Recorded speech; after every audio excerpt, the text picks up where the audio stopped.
Si je vous parle de Jean-Noël Barrot, vous le connaissez? Non, je crois que la plupart d'entre vous ne le connaissent même pas. En fait, c'est ce type-là. C'est le ministre des Affaires étrangères d'Emmanuel Macron. Je ne pense pas qu'il soit le ministre des Affaires étrangères des Français. Parce que ce qu'il vient de dire en outre-Manche, je ne pense pas que c'est le peuple français qui lui a chargé d'aller dire cela. Tenez, il se tenait aux côtés de son homologue britannique, en répondant à un certain nombre de questions de la BBC sur l'éventuelle autorisation de la France à l'Ukraine pour utiliser les missiles de longue portée Scalp. En plus de ça, la question lui a été posée par rapport à l'envoi des troupes françaises qui attendent encore jusqu'à présent, comme les forces en attente de la CEDEAO, qui ne viennent jamais et qui ne viendront jamais. Et puis, la question aussi lui a été posée par rapport à ce qu'ils appellent la ligne rouge. Bon, nous allons voir en profondeur, parce que quand les diplomates parlent, il faut savoir lire entre les lignes. Mais avant de poursuivre l'émission, je vous invite à vous abonner massivement à ma chaîne YouTube Kanté J Visionnaire Le Vrai, activer la cloche de notification pour ne plus rater mes émissions. Partagez la vidéo dans tous les groupes possibles. Je vous invite aussi à vous abonner, pour ceux qui sont sur le Facebook, à vous abonner à ma page Facebook, le géopolitologue. Vous allez dans votre barre de recherche, si vous avez un compte privé ou si vous avez une page Facebook, vous écrivez carrément dans votre barre de recherche le géopolitologue, vous verrez ma page, vous cliquez là-dessus, vous vous abonnez là-dessus et puis vous continuez le visionnage de l'émission. Monsieur Jean-Noël Barrot dit que la France pourrait utiliser, l'Ukraine pourrait utiliser les missiles français Scalp contre la Russie. Bon, je crois que vous avez compris cette forme de conjugation. L'Ukraine pourrait utiliser. Bon, je dois aussi vous informer que jusque-là, l'Ukraine attendait les troupes françaises. Mais malheureusement, depuis le grand tir de missiles sur cette base où les merceaux et leurs ingénieurs s'entraînaient, il y a, je crois bien, 2 mois de cela, ça fait beaucoup d'écho. Il y a d'autres qui ont parlé de 500, il y en a qui ont parlé de 700, il y en a qui sont allés jusqu'à 900, qui auraient été envoyés, n'est-ce pas, au repos définitif par ce tir de la Russie. J'ignore même le nom de la ville, mais c'est dans l'est de l'Ukraine, d'accord, où il y avait une concentration de ce que les Européens et les Américains appellent instructeurs et merceaux. Mais la Russie les a toujours tout simplement considérés comme des merceaux. Depuis cette date, Emmanuel Macron a mis de l'eau dans son vin. Il n'a plus parlé de l'envoi des troupes, n'est-ce pas, en Ukraine. Maintenant, monsieur Jean-Noël Barrot, devant la BBC, au cours de cet échange, effectivement, on nous apprend que le diplomate français a expliqué que l'Ukraine pourrait tirer des missiles français à longue portée sur la Russie dans une logique de légitime défense.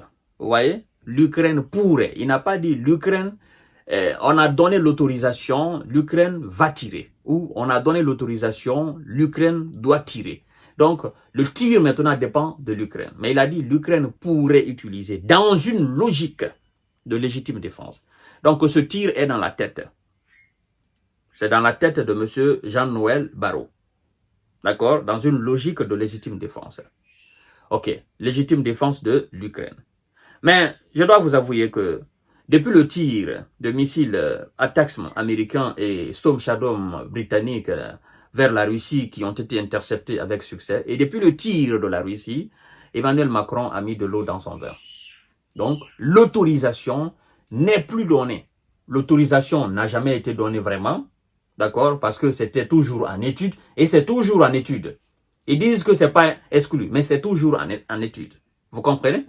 Donc, il n'a pas confirmé si des armes françaises avaient déjà été utilisées. Le principe a été posé. Nos messages au président Zelensky ont été bien reçus, a-t-il glissé.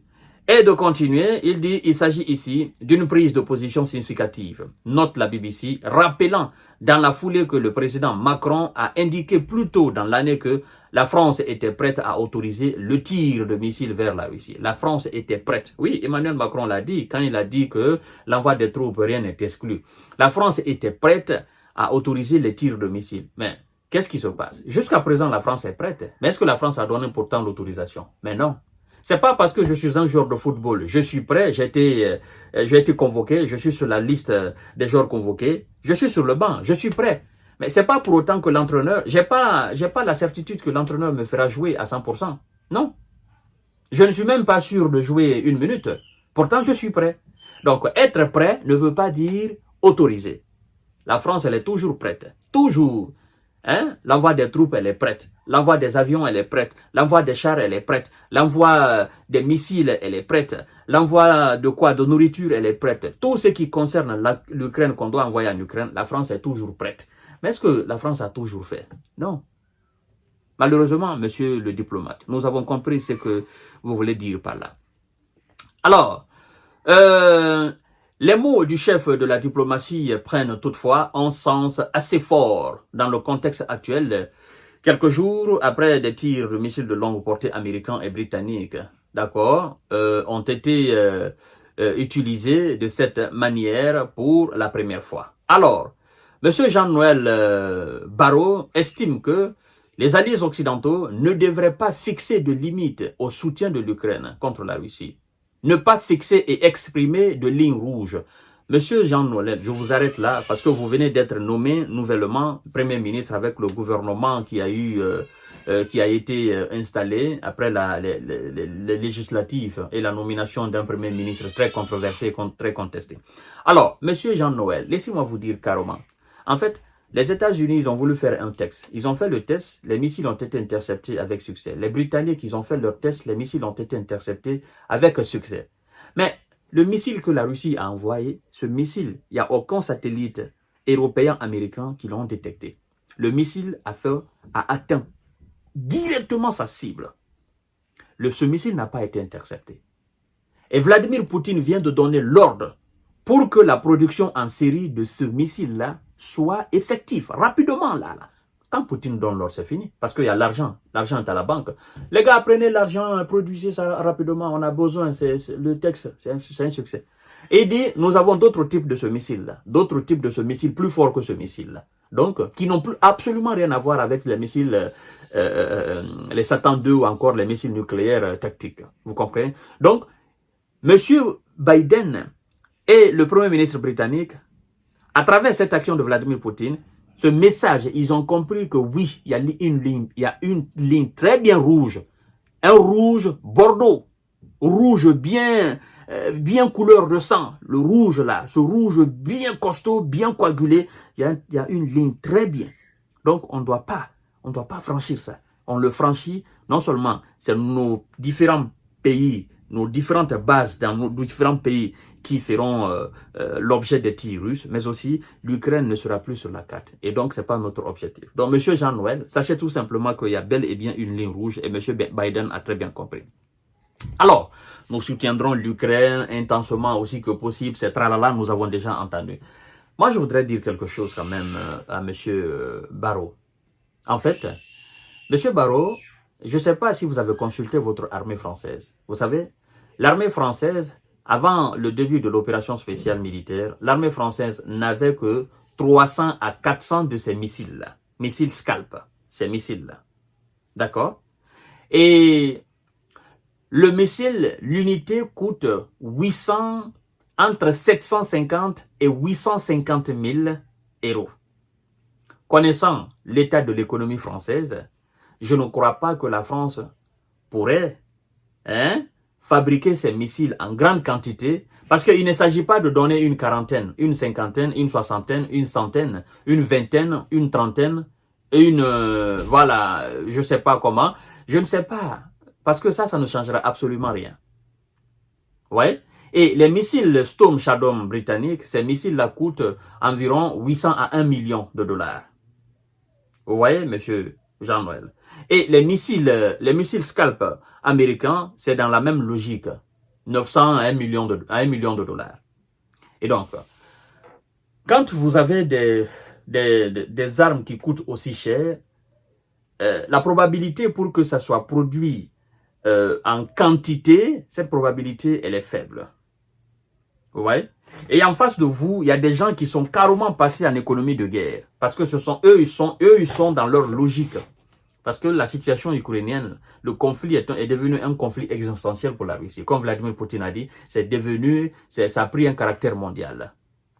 Et donc, est-ce que vous êtes capable de donner 300 à 400 missiles à M. Zelensky pour qu'il les tire au moins chaque jour, chaque jour 1 à 2 missiles qui seront forcément interceptés. Parce qu'il faut tirer plusieurs de ces missiles pour espérer au moins qu'un de ces missiles touche sa cible sur le territoire russe. Parce que la Russie a la capacité de les intercepter. Et au fur et à mesure que vous tirez ces missiles sur la Russie, sachez tout simplement que les missiles russes, à l'inverse, eux, on ne les intercepte pas. Il n'y a pas de système de défense qui peut les intercepter. Il n'y en a pas. Donc, je crois que ce gars, il est tout simplement en train de raconter un peu, voilà, de salade quoi, devant les gens. Il veut montrer que la France aussi, c'est une grande puissance et que la France a la capacité d'autoriser l'Ukraine. Bon, autoriser et puis on va voir. Pour le moment, on a entendu que les missiles américains et les missiles britanniques. Donc, on attend le tour de la France. L'Allemagne, quand même, l'Allemagne a tranché. Il n'y aura pas de missiles Taurus. Non, l'autorisation ne sera pas donnée. Donc, les missiles n'ont pas été donnés. À plus forte raison qu'on parle d'autorisation. L'Allemagne ne veut pas prendre ce risque-là. Et je dois vous avouer que sur le continent européen, dans l'Union européenne, l'Allemagne et la France, ce sont des jumelles. D'accord? L'un regarde l'autre. Est-ce que tu as fait? Est-ce que tu n'as pas fait? Est-ce que tu as fait? Est-ce que tu n'as pas fait? Voilà. Le jour que l'Allemagne va autoriser, certainement la France va entrer dans la danse. Mais en tant que l'Allemagne ne fait pas, la France ne le fera pas. Voilà. Je vous donne rendez-vous tout à l'heure. Monsieur Jean-Noël, contrôlez bien vos mots, hein. C'est très important.